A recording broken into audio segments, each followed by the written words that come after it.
अस्सलामु अलैकुम वरहमतुल्लाहि वबरकातुहू। ज़कात के मुतालिक एक बहुत अहम मसला, और इस मसले के मुतालिक हमारे जहनों में बहुत सारी गलतफ़हमियाँ होती हैं।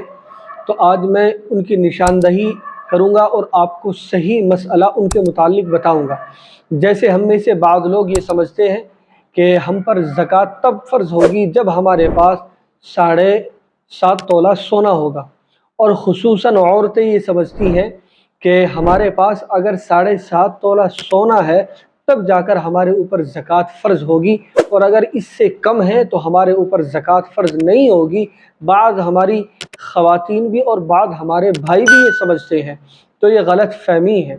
इसी तरीके से दूसरी गलत फ़हमी ये है कि अक्सर हमारे भाई ये समझते हैं कि हर पैसों पर साल गुज़रना ज़रूरी है। यानी जिस तरह हम साहिब निसाब हैं तो हमारे कुछ पैसों पर तो साल गुज़र गया, लेकिन कुछ पैसे ऐसे होते हैं जो साल के दरमियान में आते और जाते रहते हैं। यानी 9 महीने रहे और 9 महीने के बाद चले गए, या हमारे पास पैसे इतने लेट आए कि सिर्फ 9 महीने तक रहे, तो वो समझते हैं कि हर पैसे पर साल गुज़रना ज़रूरी है। ये भी गलतफ़हमी है। हर माल पर और हर पैसे पर साल का गुज़रना ज़रूरी नहीं है। पहली गलतफ़हमी सोने के मुतालिक जो है कि अगर 7.5 तोला सोना होगा तब ज़कात होगी, तो मैं आपको बता दूं ये तब है जब आपके पास सिर्फ सोना है, वो भी 7.5 से कम। न आपके पास चांदी है, न आपके पास पैसे हैं, न आपके पास माल तिजारत में लगे हुए पैसे हैं, न आपके किसी पर कोई पैसा है, न आपको किसी से कोई पैसा लेना है।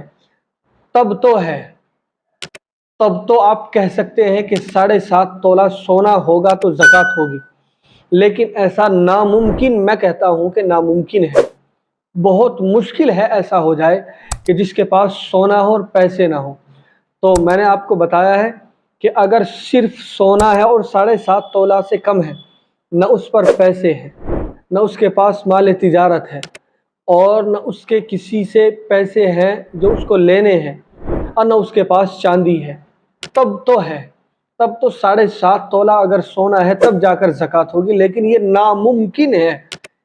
अगर किसी के पास 1 तोला या 8 तोला सोना है, ये चांदी है, ये माल तिजारत है, तो उस पर ज़कात है।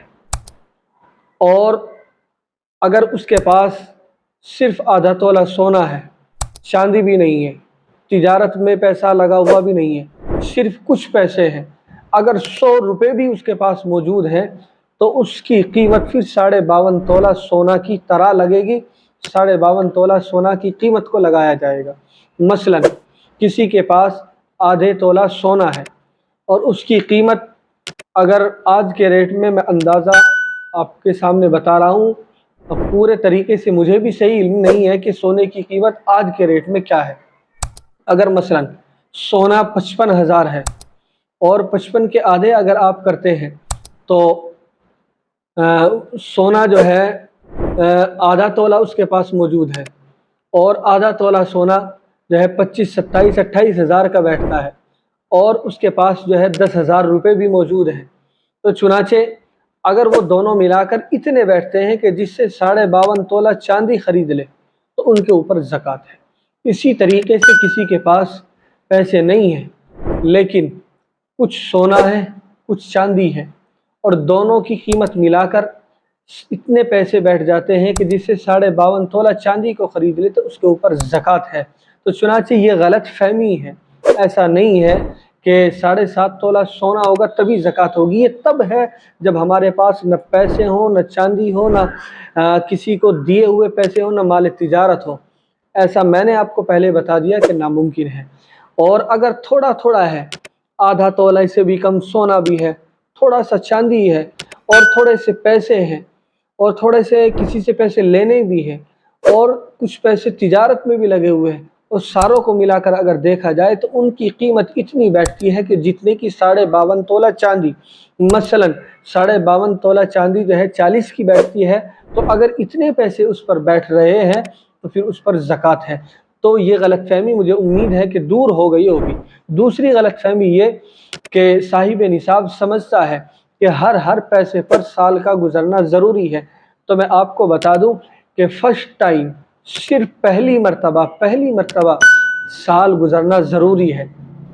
مثلا آپ کے پاس 1,00,000 روپے ہیں اور 1 مارچ میں آپ کے پاس 1,00,000 روپے ہیں، اور پھر آئندہ 1 مارچ جو آئے گا اس تک بھی آپ کے پاس 1,00,000 روپے ہیں، تو پہلی مرتبہ جب آپ صاحب نصاب بنے ہیں، جب آپ شریعت کی نظر میں مالدار بنے ہیں، تو صرف فرسٹ ٹائم سال کا گزرنا ضروری ہے۔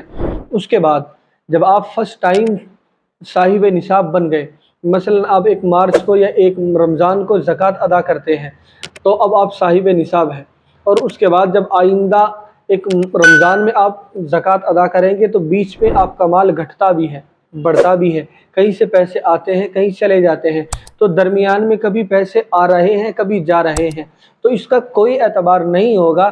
اعتبار کیا جائے گا جس تاریخ میں آپ زکوٰۃ ادا کرتے ہیں۔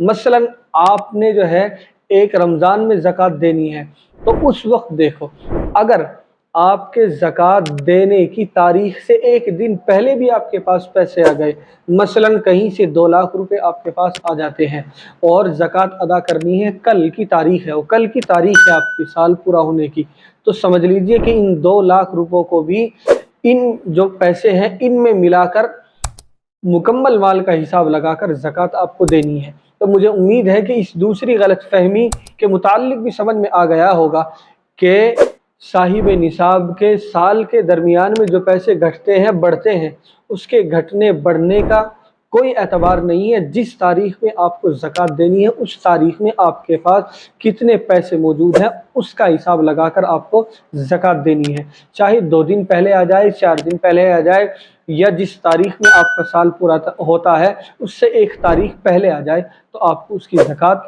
دینی ہے۔ صرف فرسٹ ٹائم سال گزرنا ضروری ہے، یعنی جب آپ صاحب نصاب بنو گے صرف پہلی مرتبہ آپ کے مال پر سال کا گزرنا ضروری ہے۔ اس کے بعد جب آپ صاحب نصاب بن گئے اس کے بعد پھر درمیان میں گھٹنے بڑھنے کا اعتبار نہیں ہوگا، صرف آخری تاریخ کا اعتبار ہوگا کہ اب کتنا پیسہ ہے، اس میں سے آپ قرض نکالیں، اس میں سے جس کو آپ کو دینے ہیں وہ نکالیں، اور وہ نکال کر پھر آپ دیکھیں کہ اب آپ کے پاس کتنا بچتا ہے، اور جتنا بچتا ہے اس کو جوڑ کر پھر آپ 2.5% کے اعتبار سے اپنی زکوٰۃ ادا کریں، اور اپنی زکوٰۃ جو ہے آپ مستحق تک پہنچائیں اور تحقیق کر کے پہنچائیں، اس میں غلط فہمی کا شکار نہ ہو، اور اس میں صرف یہ نہیں کہ بغیر اعتبار کیے بغیر تحقیق کے آپ پیسے دے دیں، تو چنانچہ اس طرح آپ کی زکوٰۃ بھی ادا نہیں ہوگی۔ تو مجھے امید ہے کہ یہ کچھ غلط فہمی ہے جو ہماری خواتین کے ذہن میں تھی، یہ ہمارے بھائیوں کے ذہن میں ہوگی، یہ سمجھ میں آ گئی ہوگی، اور اگر ابھی بھی کوئی الجھن ہے، کوئی اشکال باقی ہے تو آپ کمنٹ کے ذریعے سے مجھ سے معلوم کر سکتے ہیں۔ اگر آپ نئے آئے ہیں تو ہمارے اس چینل کو ضرور سبسکرائب کیجئے اور ہماری اس کلپ کو ضرور شیئر کیجئے، تاکہ صحیح بات اور مسئلے کے متعلق صحیح تحقیق ہم سب تک پہنچ سکے۔